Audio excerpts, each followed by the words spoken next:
নমস্কার। যুক্তি তর্ক সঙ্গে অর্কয়ে আপনাদের স্বাগত। আপনাদের সঙ্গে আমি অর্কপ্রভ সরকার। এবারের নির্বাচনের মহাকাব্যিক লড়াইটা কোথায় হতে চলেছে,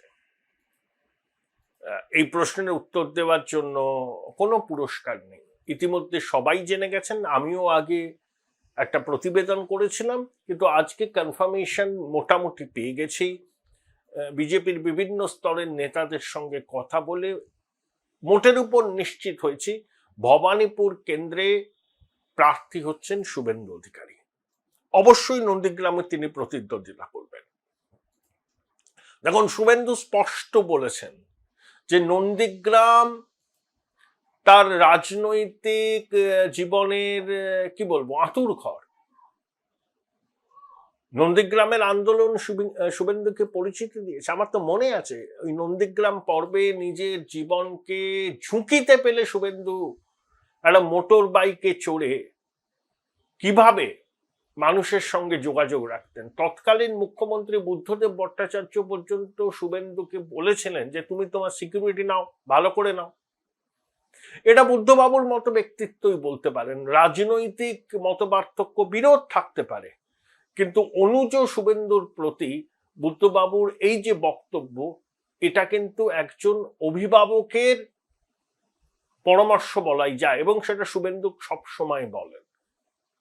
এবং বুদ্ধবাবু শুভেন্দুকে এবং শিশির বাবুকে বলেছিলেন যে ওকে একটু নিরাপত্তা নিয়ে টিয়ে ঘুরতে বলুন, পরিস্থিতি ভালো নয়।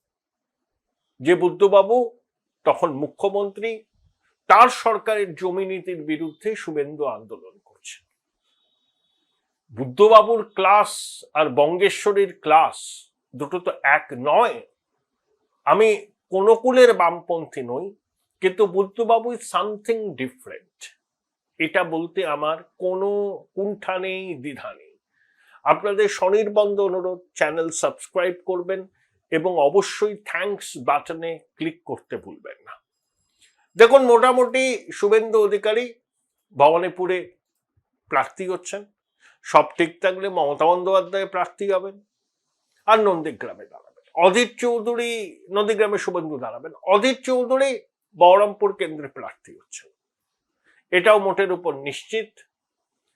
মোহাম্মদ সেলিম প্রার্থী হবেন কি হবেন না সেটা আমি এখনো কনফার্ম নই, হতেও পারেন।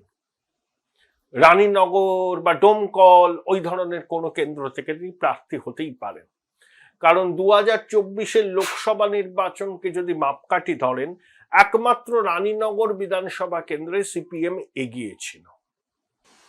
মোহাম্মদ সেলিম প্রার্থী হলে ওই মুর্শিদাবাদের কোনো বিধানসভা কেন্দ্র থেকে প্রার্থী হবেন, এবং তলায় তলায় হুমায়ুনের সঙ্গে তার আন্ডারস্ট্যান্ডিং থাকবে, কংগ্রেসের সঙ্গেও তার আন্ডারস্ট্যান্ডিং থাকবে। বামপন্থীরা শূন্যের গেরো কাটাতে মরিয়া, এবং সেলিম সাহেব চাইছেন বিধানসভায় যেতে। তিনি সুবক্তা। সেলিম সাহেব যদি বিধানসভায় যান, অসুবিধার কিছু নেই, যার সরকারই হোক না কেন। ভালো বক্তা, সংসদীয় পরিষদীয় রাজনীতিতে অভিজ্ঞ মানুষদের বিধানসভায় যাওয়া উচিত। তাতে আলোচনার মান বাড়ে, বিতর্কের পরিসরটাও বড় হয়। কিন্তু শুভেন্দু এই চ্যালেঞ্জটা নিলেন কেন? দেখুন, অনেকদিন ধরে শুভেন্দু বলছেন নন্দীগ্রামে দিদিমণিকে হারিয়েছি, ভবানীপুরে হারিয়ে প্রাক্তন করব, এবং তিনি বারবার একটা কথা বলেন, দল যেখানে বলবে আমি সেখানে দাঁড়াবো। অমিত শাহ, জেপি নাড্ডা, নীতিন নবীন দিল্লিতে কয়েকদিন আগে যখন প্রার্থী বাছাই নিয়ে বৈঠক করছিল, তখন শুভেন্দুর কাছে জানতে চান যে ভবানীপুরে কি হবে, কে দাঁড়াবে। বিজেপির শীর্ষ নেতৃত্ব চাইছেন জবরদস্ত প্রার্থী দিতে, ওজনদার প্রার্থী দিতে। শুভেন্দু তখন সাফ জানিয়ে দেন দল যদি মনে করে তিনি লড়তে রাজি, নন্দীগ্রামের পাশাপাশি তিনি ভবানীপুরেও লড়বেন। দেখুন, নন্দীগ্রাম শুভেন্দুর ঘরের মাঠ। দিদিমণি ঘরের মাঠে খেলতে গিয়েছিলেন, হেরে গিয়েছেন। এবার ভবানীপুর দিদিমণির ঘরের মাঠ, শুভেন্দু আসছেন সেখানে খেলতে। টান টান লড়াই, আমি বললাম না মহাকাব্যিক লড়াই হবে। ভবানীপুরে এসআইআর এর পরে ভোটার সংখ্যা 1.5 লক্ষের কাছাকাছি, অনেক বাদ গেছে, অনেক। ছোট কেন্দ্র, দিদিমণির ওখানেই জন্ম, ওখানেই বড় হওয়া, ওখানেই পড়াশোনা। তার বাল্যকাল, শৈশব, কিশোরী জীবন, কলেজ জীবন সবই ওখানে কেটেছে। ওখান থেকে তিনি রাজনীতি শুরু করেছেন এবং ভবানীপুরের অলিগলি দিদিমণি চেনেন, বাড়ির করিবর্গাও চেনেন। যদিও লোকসভা নির্বাচনে নিজের বুথে তৃণমূল পিছিয়ে গেছিল, ৭৭-৮২ আর একটা ওয়ার্ডে তৃণমূল লিড পায় আর 5টা ওয়ার্ডে বিজেপি লিড পায়। সংখ্যালঘু অধ্যুষিত বুথ এই ওয়ার্ডগুলোতে তৃণমূলের লিড থাকে। তার মধ্যে ববি হাকিম যে কেন্দ্র থেকে পুরসভায় নির্বাচিত হন সেই কেন্দ্র ভবানীপুরের মধ্যে পড়ে। কিন্তু এসআইআর এর পরে ওই 3টে কেন্দ্রেও অনেক নাম বাদ গেছে। আমার ধারণা লড়াইটা তুল্যমূল্য। দিদিমণি যেহেতু ঘরের মেয়ে, মুখ্যমন্ত্রী, সামান্য একটু তার অ্যাডভান্টেজ, আর কিছু না। কারণ ভবানীপুরে দিদির সংগঠন আছে, তৃণমূলের সংগঠন আছে। শুভেন্দু দাঁড়ালে তৃণমূল ওখানে ঝাঁপিয়ে পড়বে দিদিমণিকে জেতাতে।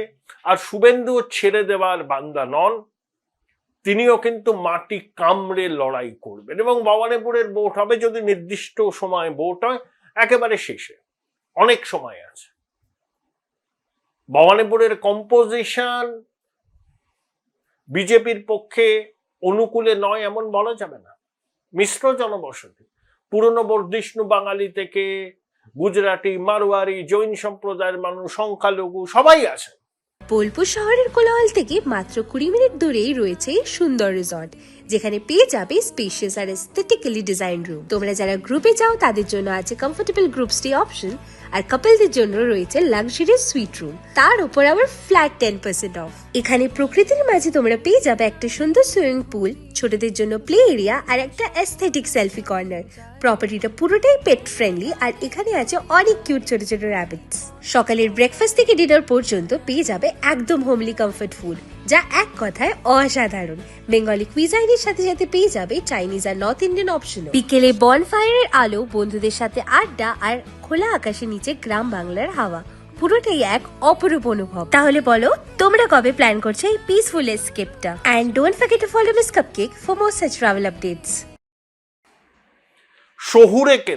শহুরে কেন্দ্রে এবার তৃণমূল বিরাট বড় রকম ধাক্কা খাবে কলকাতা শহরে। আমার এই ভবিষ্যৎবাণী আশা করি বিফলে যাবে না। যা কথা বলছি মানুষের সঙ্গে, সেগুলো তো এখন চায়ের দোকানে, চায়ের টেকে, ট্রামে, মেট্রো রেলে, লোকাল ট্রেন, ওখানে মানুষের সঙ্গে কথা বললেই অনেক কিছু পরিষ্কার হয়। ওটা মানুষের মন বোঝার সেরা বিশ্ববিদ্যালয়। প্রতিষ্ঠান বিরোধিতার হাওয়া যে প্রবল, এটা আশা করি তৃণমূলও জানে। তার সঙ্গে এবার মেরুকরণ, হিন্দু ভোটের মেরুকরণ এবার আনপ্রেসিডেন্টেড পর্যায়ে যাবে। পশ্চিমবঙ্গে 100টার মধ্যে 65-66টা হিন্দু ভোট বিজেপি পাবে, যেটা লোকসভায় তারা পেয়েছিল 100টার মধ্যে 56টা। একটা সর্বভারতীয় চ্যানেল সমীক্ষা করেছে, তারা বলছে তৃণমূল 154 থেকে সামথিং, বিজেপি 115 থেকে 130। আমি অনেক দিন আগে বলেছি এর জন্য সমীক্ষার কোনো দরকার হয় না।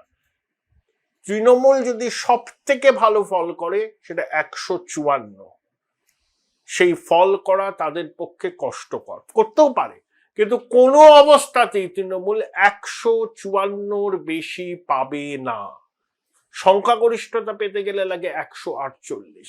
তাহলে তৃণমূল 154 আর বিজেপি ধরুন 130 আর আদার্স যা রইল 10, শপথ নিতে পারবে না।